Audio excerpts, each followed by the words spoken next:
So I'm going to make this video about the quote from the Bible, "Thou shalt have no other gods before me."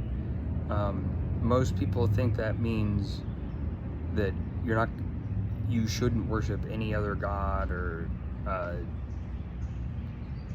place them as of higher importance than the Abrahamic God. And the thing is, on one hand, that's kind of correct in the sense that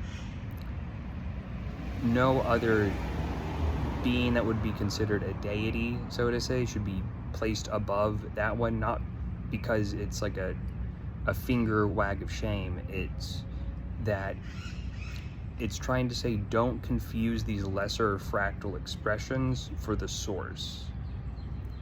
And that's not to say you can't interact with them. It's just don't think of them as above the source of all that is. And again, it's completely up to you if you even want to interact with them, because in Buddhism, the Buddha and some of his students can interact with these beings along with other people in modern times, me and other people that go through spiritual awakenings. We can interact with them through meditation and prayer, and as we go up the axis mundi, or the scale invariant spatial axes in ADS-CFD field theory, and they themselves are trapped in their own cycle of reincarnation. So they can't act as a completely perfect mirror to you, because the thing is, they still have, again, they don't have as much ego as us, obviously, but they still have a bit of ego. So they're still trapped. They're still seeing themselves as separate from all that is, and they don't have free will.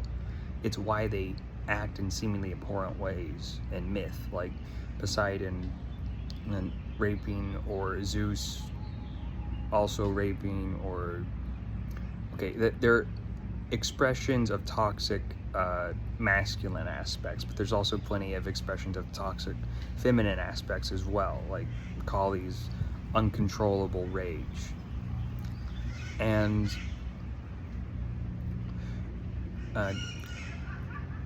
if you do interact with them, you have to realize that they can help act as a mirror, but it's still slightly warped. And ultimately, they don't know why things are the way they are.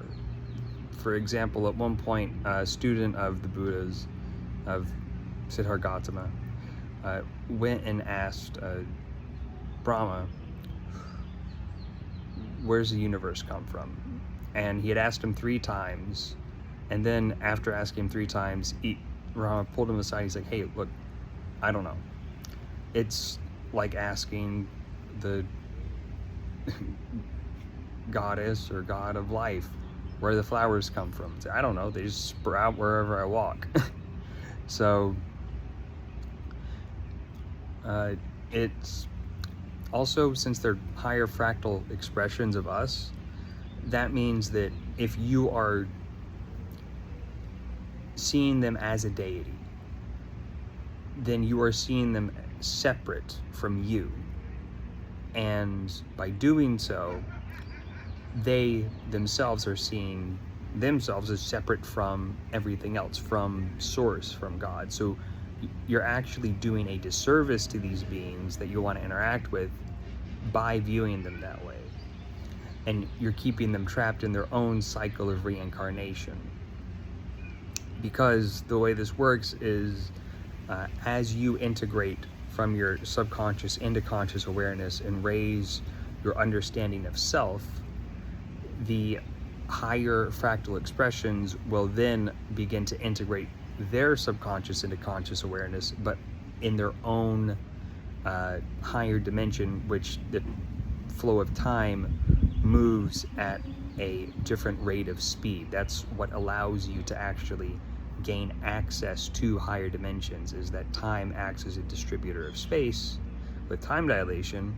So the faster something moves through space, the slower it moves through time. And what dictates the flow of time is your understanding of self as being either fragmented or whole from all that is.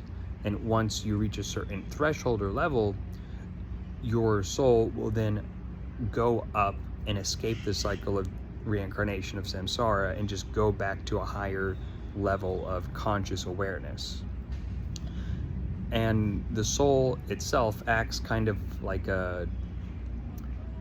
it's like if you took a little fish bobber on a fishing line. The body's like a little weight attached to that. But the thing is, the soul isn't inside your body. It's outside of it. It's like a spherical magnifying glass. So think when you angle a magnifying glass and that light comes in, that's you, except it's a sphere. Your soul is the 2D information barrier for individual experience of reality. And once you cross that threshold, you then gain enlightenment and you get to choose, do you want to leave or do you want to come back? And once your body perishes, the natural buoyancy or frequency of your soul will go back to a higher dimension, because that's what the soul is. It's a higher dimensional construct of energy, of individuality, experiencing all that is to gain knowledge and understanding of self. So I hope you found this interesting and thought-provoking. Be sure to leave a comment or a like, and yeah.